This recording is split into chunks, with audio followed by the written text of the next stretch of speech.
So when I was in my PhD, I remember one day I was walking into the lab about to do some chemistry, and one of my lab mates just walked around the corner and says something, probably like hi, I don't know, I'm not very good at hearing people in general. So I was just like, hey girl, and I just kept walking on to do some chemistry. But it turns out she did not say hi, she said fire.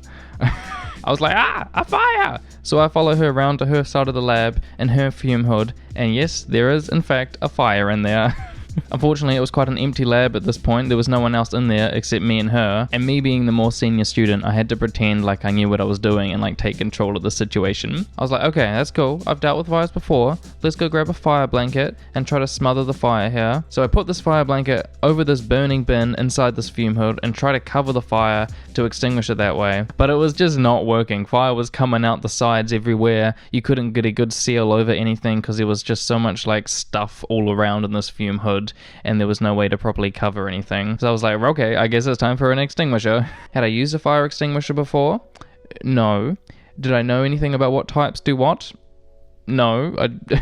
So it was just whatever the closest fire extinguisher was, that was the one that was used. So I got this bad boy here. I'm like, okay, so what do we need to do? There looks like there's a pin. So I like pulled that thing out. That's probably what you do. I'm like, okay, cool. What do we do next? I don't know. Let's just try to squeeze it and point it at the fire. I squeezed it. Stuff came out. It went all over the fire, and the fire stopped. I was like, wow, a firefighter. So that definitely was a little stressful start to the morning. It would have been great to know like how to use the fire extinguisher, what one to use. So luckily after this incident, we all got fire extinguisher training, which was great and a little bit terrifying. Fires are definitely scary things, and everyone should know how to use a fire extinguisher and like which one to use, because you never know when a fire could happen. Like, who knows? I could look behind me right now and there could be a fire. Okay, let's break it down. So what actually is a fire? Like, what does it need to like thrive and whatnot? So hopefully you've heard of the fire triangle. A triangle of fire. Not the Bermuda Triangle. That's covered in water. So we need these three things for a fire to happen. So the first one is fuel. Now this is the thing that's actually burning. So you need a material that's going to combust for a fire to exist. An example, like wood, or maybe petrol, or something like that. The second one is oxygen. And now oxygen is needed to react with the fuel to keep the fire going. And the third one is heat. So it has to be hot enough to reach the ignition temperature for a fire to start. Like you can have just like wood sitting out in oxygen, two things, but without it being hot enough, it's not going to catch on fire. So you need to be able to raise the temperature, and then wow, you have a fire. So this fire triangle is all great and everything, but like recently people were just like, how about we just make it more complicated? And boom, wow. A fire tetrahedron. Ooh. Yep, so they added a fourth thing to the fire triangle, so it's no longer a triangle. Could have been a fire square. But no. So the fourth thing is a chemical chain reaction. Now this says that for a fire to keep going, there's got to be this chemical chain reaction that keeps going on and on. So what is this chemical reaction that's happening? Well, it depends on the fuel, but like for example, if we take methane, just a CH4 as a fuel, and react that with the oxygen, which is needed. This goes through a radical reaction. Radical, dude. Sick. So it forms these radical intermediates, which just means it has an extra electron, and then these recombine to form lower energy products, such as CO2 and water. Okay, great. So we have this fire tetrahedron now. So this says that you need these four things to keep going on for the fire to stay alive. So what fire extinguishers do is they try to remove one of these four elements from the fire tetrahedron, and then the fire goes out. Fantastic. So the choice that you make on what extinguisher to use depends on the type of fire that's happening. Not all fires are the same. So there's actually 6 main different types of fires, and each type of fire extinguisher is good at putting out a certain different one, or maybe multiple. So let's quickly go through the different types of fires. We're going to use the New Zealand classification here because it's the one that makes a lot more sense, and also I live in New Zealand, so hey. Okay, so Class A fires are combustible materials, such as like a paper fire, wood fire, just a classic sort of fire, you're burning something. Class B is a flammable liquid fire, so these can come mostly from like petrol or maybe paint fires. Class C is a flammable gases fire, such as fires from like methane or butane gas. This is the type of fire that's coming out of your Bunsen burner when you're having gas through it. Yep, flammable gases, very cool. Class D is a flammable metals fire, so this can come from metals such as lithium or potassium. These bad boys are pretty spicy. Yep, I've definitely come across a few of these fires in my time in the lab.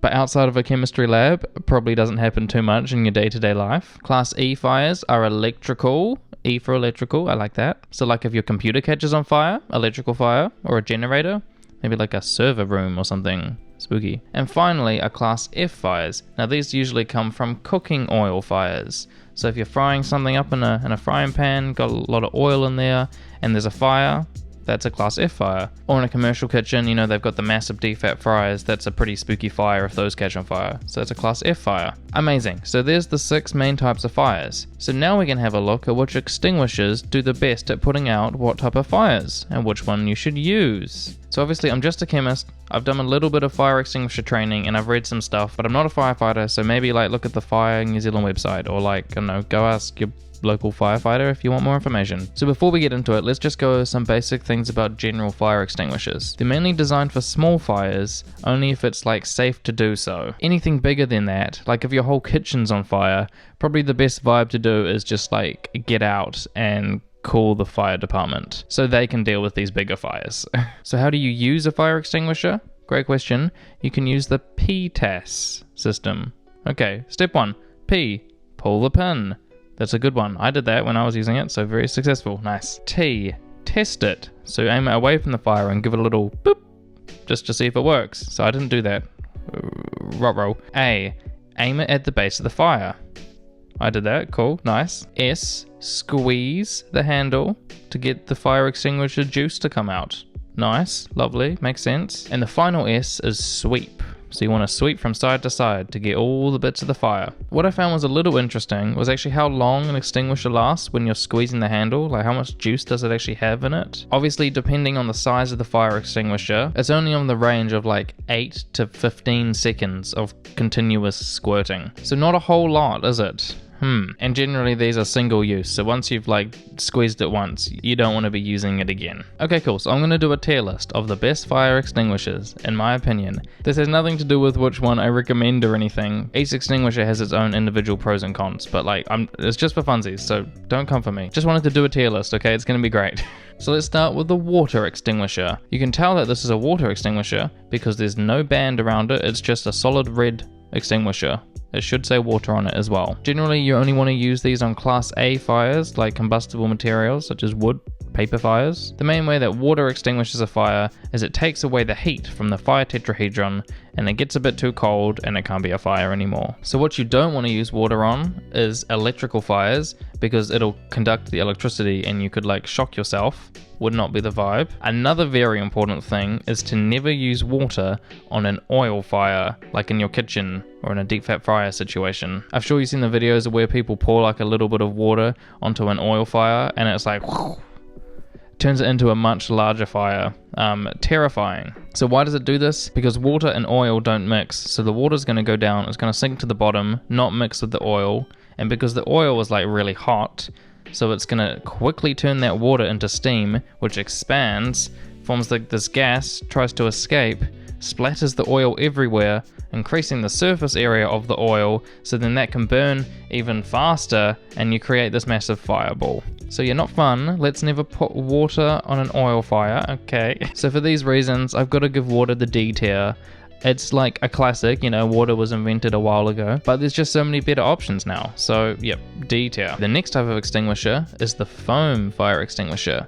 Now you can tell that this one's a foam one because it's going to have a blue band around the top of the fire extinguisher. So a foam fire extinguisher can put out Class A fires, your classic wood paper fires, but also your Class B fires, your flammable liquids, like a petrol fire. Okay, so we're seeing improvement. We can do two things. Very good. So this is still a water-based fire extinguisher, but there's some additives in there which makes it nice and foamy. So when you spray this foam onto like a petrol fire, it can form a barrier between the petrol, which is the fuel, and any oxygen that's above. So it forms this barrier, and then it means the oxygen can't get to the fuel, and it can stop the fire. In addition to that, because it's water-based, it also has a cooling effect, so it removes some of the heat as well. There's a couple of different types of foams that can be in there. Ones have chemicals with fluorine in it, which is like not good for the environment, but there's some newer ones that don't include that, which can break down easier, so that's cool. But generally after using this fire extinguisher, you need to clean it up because it could be like a little corrosive or something. gets a bit messy. So a definite improvement on water, having this foam. So I'm going to put it in the C tier. It can put out 2 types of fires. You need to clean it up. It could be a little bit bad for the environment, but yep, definitely better than water. Okay, next up we have carbon dioxide or CO2 fire extinguishers. Now these ones have a black band around the top of the fire extinguisher, so you can tell what it is. So the main use for CO2 fire extinguishers is for Class E, electrical fires. So this makes them an excellent choice for being placed in like server rooms or near any electrical equipment that could catch fire. So this works by removing oxygen from a fire, because when you shoot out the CO2 onto the fire, it's going to sit over the fire and block any oxygen that's trying to get in there, because CO2 is heavier than oxygen. It's also a little chilly, so it could help like reduce a little bit of heat. The great thing about CO2 fire extinguishers is they leave no mess behind, because you're just shooting CO2 gas onto the fire and then it can just like float away, and then there's nothing left to clean up. This means you can shoot it on like your computers or whatever and then not have to worry about getting like anything gross or corrosive on your electrical components. CO2 is also good for use on Class B, like petrol fires, and if you really wanted to, you could try it on like Class A or like Class C, but maybe it won't be as effective. So all in all, the CO2 extinguisher seems pretty good to me. I'm going to slam that bad boy into A tier. Yep, leaves no mess behind and is great for dealing with especially Class E and B fires. So the next type of extinguisher is the wet chemical fire extinguisher, and this one is identifiable by the beige band that's around the top. Now this one's main vibe is it can put out your cooking oil fires, your Class F fires. Ooh, and how does it do that? With chemistry. Okay. So inside a wet chemical extinguisher, there are compounds like potassium acetate, potassium citrate, potassium carbonate, and this makes it an alkaline environment, or basic. So when this is squirted onto like an oil or fat fire, it does this reaction called saponification. So in fats, there's usually this ester functional group, which is usually like a C double bond O and then connected to another oxygen, which is to another carbon chain. And what happens when you put this extinguisher in, because it's an alkaline solution, it can do this reaction called saponification, which splits this ester group apart into this like alcohol group and then this like fatty acid salt. And another name for this fatty acid salt is soap. So you've made soap. Cool. And the great thing about soap, it is non-combustible, so this can't catch fire anymore. So you form this soapy layer on top of the oil or fat, and then this acts in a similar way to the foam, and this blocks the oxygen from getting to the rest of the fuel, which is the oil underneath. Very cool. This can also be used on your regular Class A fires as well, but because this is so good at putting out the cooking oil fires, you usually see these bad boys in every pretty much commercial kitchen, or even there could be like an automatic one which is already set up above the deep fat fryer sort of situation. You could just like push a button and it automatically releases this extinguisher right on top of the oil fryer. Very cool. So overall, I think this is quite fun. I like how it makes soap, and it's really the best way to get rid of an oil fire, so I reckon I'll put it into A tier. I like it. Very cool. So the next fire extinguisher is the dry powder extinguisher, and you can identify this one by the white band that's around the top. This one can put out a whole range of fires, like Class A, B, maybe C, E. Wow, very cool, very versatile. So the main chemical that's in here is monoammonium phosphate, and what you do is when you spray this on a fire, it's just like a real fine dust pretty much that comes out of the fire extinguisher, and it just settles down on top of whatever you're spraying it on. And this pretty much just acts as a barrier between whatever fuel is underneath and the oxygen that's on top, and it separates those two. This is great that it forms an actual physical barrier between the fuel and the oxygen, and it's non-conductive as well, so you can use it on electrical fires up to a certain voltage. The one thing is you might have to just clean up all this like dust that you've kind of sprayed on whatever you're spraying it on afterwards. So a little cleanup, but that's chill. I'm gonna have to say, because he's just such a versatile boy, I'll slam him right up into the sleigh category. Woo! I love them. And the next type of fire extinguishers, I'll lump two together here. We've got the M28 or the L2 fire extinguishers. Now these are very specialized fire extinguishers and are designed for putting out specifically Class D or flammable metal fires. This will probably just say on the label what they are, or maybe they'll be yellow, I don't know. So the L2 ones, they're mainly for lithium based fires, and the M28 ones I think are for like potassium or maybe sodium or other metal fires. So these are mostly sodium chloride based, and they have other additives in there that help repel moisture, because you know if you put moisture on any of these like group 1 metals, it gets a bit spicy. So when this extinguisher is sprayed like on the metal, it'll form like a crust around the surface, and then it prevents oxygen from getting to the surface and stops the fire. So these are very specific, obviously. So I'm going to have to probably put it in the C tier. Like, it's kind of cool, but I guess it means that you have to be expecting a certain type of metal fire and to be prepared for that. So yeah, if you work with a lot of group 1 metals, then sure, these are very slay. But for the rest of us who don't really use that, not very useful. Okay, so the next fire extinguisher is the Halon fire extinguisher. Oh, I hadn't heard of these before. I think these bad boys are kind of being discontinued because they're not great for the environment. So what's inside of these bad boys? So this is chemical. You've got carbon in the middle. You've got some fluorine atoms, maybe some chlorine atoms, bromine atoms coming off it. But only 4 though, not any more than that. Carbon does not like having 5 bonds. Tell you that. Now what this does, it interrupts the chemical chain reactions that are going on inside the fire, but instead of now oxygen and the fuel forming bonds together, the fluorine's coming in there and like bonding, and then this like stops the fire that way. Because the chemical doesn't like conduct, it could be used for electrical fires, but it's also good for like class B fires and also class A. Used to be used quite a lot on aircrafts, but yeah, not really used much anymore because of all the environmental impacts. I'm gonna have to go C tier for this one. Quite useful, quite fun that it stops the chemical reaction, but not so fun for the environment, and it's also really not used anymore. Okay, so this one's not an extinguisher, but it's another thing to stop fires, a fire blanket. Now this bad boy is very useful to just like, whoop, put over a fire, and it smothers the fire by cutting off its oxygen. These are especially useful for like cooking oil fires. If you don't have a wet chemical extinguisher, you could just put a fire blanket on top and that'll stop the fire. Also nice to wrap up a person if they're on fire. Give them a little cuddle with the blanket. But don't like flap a blanket over a person, because that's just putting in more oxygen, which is going to make the fire worse. So a nice wrap, and that'll stop it. So yes, I've used a fire blanket a couple of times. They've been pretty useful if you can get it to completely like cover the fire, and it just kind of smothers it, and it's nice and easy. So I'm gonna have to put it in A tier. I quite like it. A good fire blanket. You could use a hose to put out a fire. They exist. This could be better than just a regular water extinguisher, because then you kind of have like unlimited water coming out the hose. So you could just kind of keep squirting the fire as opposed to just like a limited amount. So sure, a little bit better than a water. Let's put it in C tier. Cool. You can use like a bucket of sand to put out fires. This can be quite useful. We always had a bucket of sand ready to go in the lab with us, just in case we needed to yoink, chuck some sand in, and this works in a similar way to the powder extinguishers. It just puts like a nice coating of dust or sand on top of the fire, and it just smothers it, stops the oxygen getting in, and takes the fire out. So really quite useful, and you know, cheap. It's sand. You could just go to the beach and get some. So I reckon it's a good B tier. And finally, there's cooling the fire department.